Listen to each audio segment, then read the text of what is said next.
শুভ সকাল, কেমন আছো সবাই? অভিদীপা ব্লগের আর একটি নতুন ভিডিওতে তোমাদের অনেক অনেক ভালোবাসা।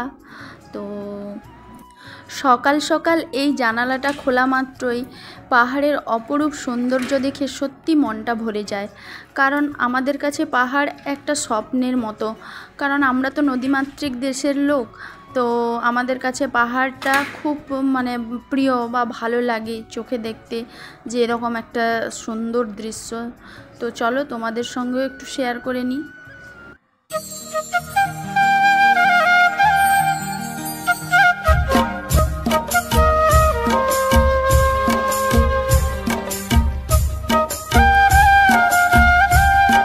আর এদিকে দেখো, কাল রাতে বাজারে গিয়েছিলাম, তো বাজার করে এনেছি, সেগুলো তো গোছানো হয়নি।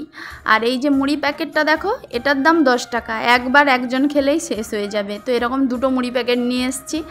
আর বাজারগুলো সব সুন্দরভাবে এবারে গুছিয়ে নেব, যে যার জায়গায় যেখানে রেখে দেবো। আর এই যে দেখো, ডিম, হলুদ গুঁড়ো, লঙ্কা গুঁড়ো, সয়াবিনের প্যাকেট আর ঝুরি ভাজা, অনেক কিছু নিয়ে এসেছি। আর এই যে কলমি শাক দেখছো, এর একটা গল্প আছে। তো বাজার যাওয়ার পথে তো রাস্তার ধারে এরকম হয়েছিল, তো আমি এইটুকু তুলে নিয়ে এসেছি। সেই রাত্রেই আলো দেখিয়েছে, আর ও আলো দেখিয়েছে আর আমি তুলে নিয়েছি। তো চলো এখন জলখাবার করে নিই। পেঁয়াজি করব ভাবছি, একটু আলু কুচিয়েছি আর একটু পেঁয়াজ দিয়ে। তো চলো এখন উনুনটা ধরিয়ে নেই, গ্যাসটা। তো এই গ্যাসটা ধরাতে না আমার খুব কষ্ট হয়, তবু কি করব, এখন তো সব কিছুই ম্যানেজ করে নিতে হচ্ছে।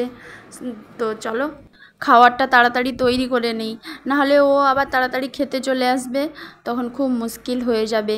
এখানে আসার পর থেকে কিছু করি না করি, রান্না বান্নাটা অন্তত টাইমে করতে হয়। আর দেখো ও চলে এসছে, আর এখন আমরা জলখাবার খেয়ে নেব। তো চলো খেয়ে দিয়ে এসে আবার তোমাদের সঙ্গে কথা বলছি।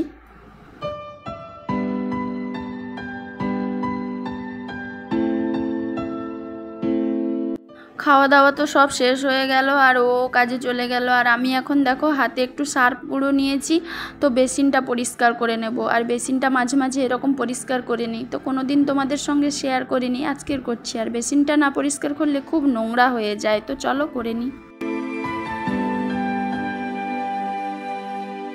কবে তুমি নাম ধরে ডাকবে। আর ওইদিকে কাজ করতে করতে এর শব্দ পেয়েই আমি বাইরে চলে এসেছি। আগের দিন তোমাদের সঙ্গে শেয়ার করেছিলাম, তবে এটা দূর থেকে, আর আজকের একদম কাছ থেকে যাচ্ছে। তো আমি ভাবলাম তোমাদের সঙ্গে শেয়ার করি। তো দেখো, এটা সত্যি দুটো পাখা। ডাকবে কবে তুমি হাতে হাত রাখবে,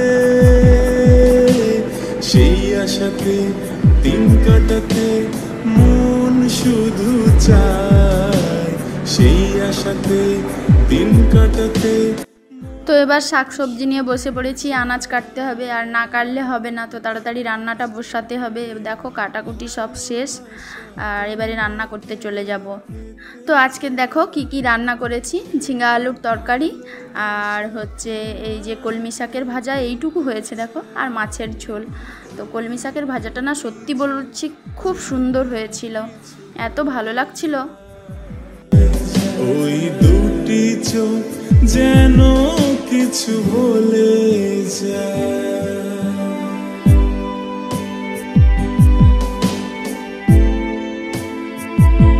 আর এদিকে বাইরের পরিবেশটা দেখো, আকাশে দেখো পুরো সাদা তুলার মতো মেঘ ভেসে যাচ্ছে, এত ভালো লাগছে। আর একদম রোদ বেরিয়েছে, তো খুব সুন্দর লাগছে দেখতে। আর পাহাড়ের গাটা দেখো, রোদের সঙ্গে একদম গাছগুলো যেন মিশে গেছে। সেই রান্না করার পর থেকে আর তো কোনো ভিডিও করা হয়নি। তারপরে বিকেলে ঘুম থেকে উঠে বসেছি ব্যালকনিতে, প্রত্যেক দিনই বসি এই ব্যালকনিতে ঘুম থেকে উঠে। তো দেখো কেউ ওই সামনের মাঠে গরু চড়াচ্ছে, আর ওই যে দেখো একজনকে দেখতে পাচ্ছ, ওরা শাক তুলছে, ওই কলমি শাকই তুলছে। এখানে অনেকে আসে কলমি শাক তুলতে। তো আমি তো কলমি শাকের যা স্বাদ পেয়েছি, আবার একদিন তুলে আনবো ভাবছি। আর এই গরুটা নিয়ে দেখো এখন বাড়ির দিকে যাচ্ছে, এতক্ষণ মাঠে চড়াচ্ছিল। আর একটা জিনিস তোমাদের সঙ্গে শেয়ার করি, দেখো কতগুলো হাঁস দেখো এখানে চড়ছে। তো বন্ধুরা, আজকের ব্লগটা এই পর্যন্তই। আবার পরের ব্লগে তোমাদের সঙ্গে দেখা হবে নতুন একটি ভিডিওর সাথে। সেই বার্তা লিখে দিয়ে যায়।